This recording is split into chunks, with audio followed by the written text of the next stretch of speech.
Bonjour à tous, aujourd'hui nous allons suivre un guide de démontage complet sur le Motorola G84. Vous allez donc avoir un aperçu de toutes les réparations possibles sur ce téléphone.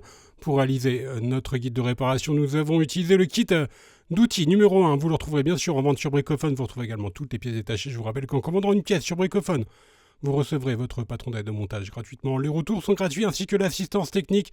Et n'oubliez pas, le code de remise c'est YouTube et il vous permet de bénéficier de 10% de remise sur votre commande.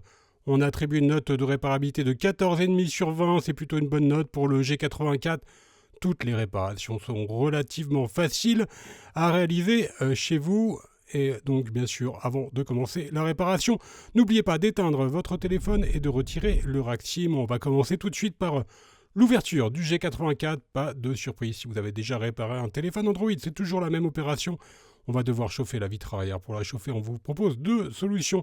Soit vous pouvez utiliser le coussin chauffant que vous placez au micro-ondes pendant 1 à 2 minutes et ensuite vous venez le positionner sur la vitre arrière. Vous pouvez également chauffer votre vitre arrière à l'aide d'un mini décapeur thermique que vous retrouvez en vente sur Bricophone ou d'un sèche-cheveux. Et là encore, donc, on chauffe tout le contour de la vitre arrière. Alors nous, sur la vitre arrière, vous avez vu que celle-ci est cassée, donc elle va s'enlever en deux parties, tout simplement car elle a été cassée en deux, vous l'avez vu, et donc on crée un point d'insertion avec le médiator en métal percé entre la vitre et le châssis, et ensuite on vient remplacer notre médiator en métal percé par les médiators en plastique et que l'on va faire glisser sur tout le contour de la vitre arrière pour pouvoir la décoller. Alors là, bien sûr, vous suivez un guide de réparation complet, donc si vous voulez changer juste votre batterie ou votre écran, vous retrouvez des tutoriels plus spécifiques sur Bricophone.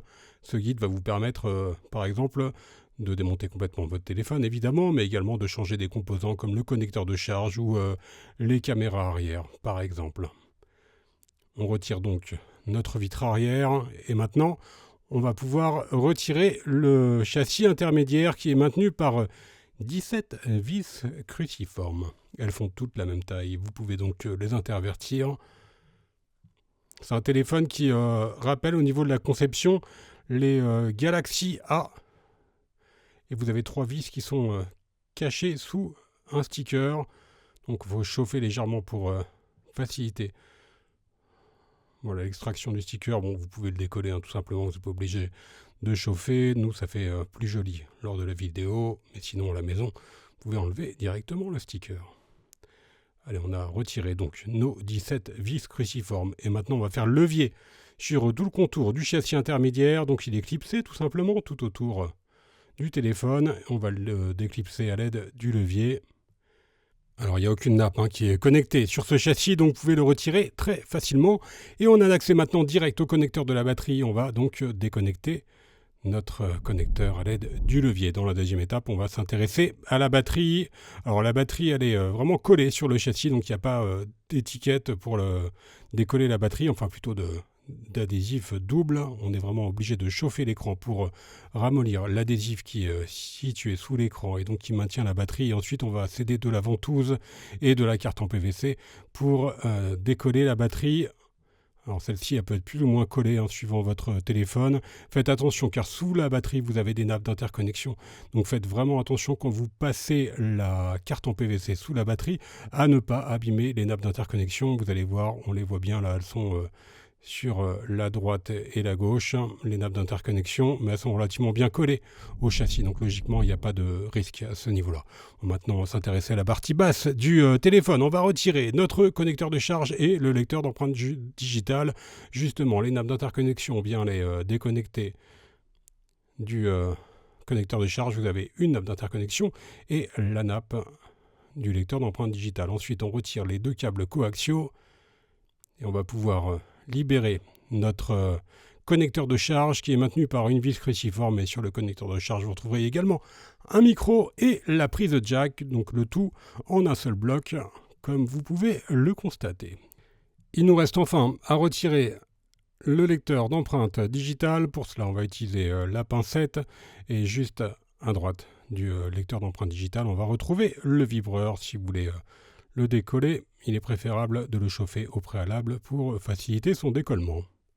Voilà, pour le vibreur, on va pouvoir passer maintenant à la partie haute du téléphone. On va s'intéresser dans la 4e étape à la carte mère, à l'écouteur interne et aux objectifs caméra. On va donc retirer complètement la nappe d'interconnexion qui reliait notre connecteur de charge à la carte mère. Alors attention, sur la partie basse, vous avez un petit sticker qui est sur le châssis qui peut gêner pour l'extraction de la nappe d'interconnexion. Et à gauche, on retrouve la nappe de l'écran que l'on va déconnecter et que l'on peut également décoller du châssis. Il y a 2 vis qui maintiennent encore la carte mère en haut à gauche et en bas à droite. On va retirer maintenant le sticker de l'écouteur interne et on va pouvoir donc extraire complètement notre carte mère qui va venir avec les différentes caméras. Et on a laissé également, vous avez vu, les 2 câbles coaxiaux qui sont utilisés pour le réseau. On les a laissés sur la carte mère. Alors l'écouteur interne, il est donc sur la partie haute. Et pour le retirer, on le chauffe légèrement comme on avait fait pour le vibreur.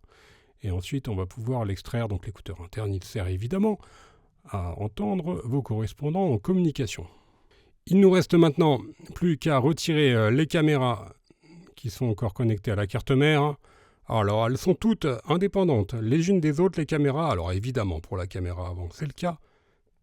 Et c'est aussi le cas pour les objectifs photo arrière. Et vous faites attention, vous avez de l'adhésif cuivré qui recouvre les connecteurs. Donc ça rend un petit peu plus compliqué l'extraction des modules caméra. Alors vous avez vu, le G34, c'est un téléphone qui est plutôt facile à réparer, mis à part pour la batterie qui est collée. Mais bon, on a vu pire sur certaines anciennes générations de Galaxy. Là, sur le G34, ça ne nous a pas posé réellement de problème. Vous avez donc un aperçu maintenant de toutes les réparations possibles sur le G34. Merci à tous d'avoir suivi ce guide de réparation. Vous retrouverez des tutoriels plus précis sur notre site internet pour la batterie et pour l'écran.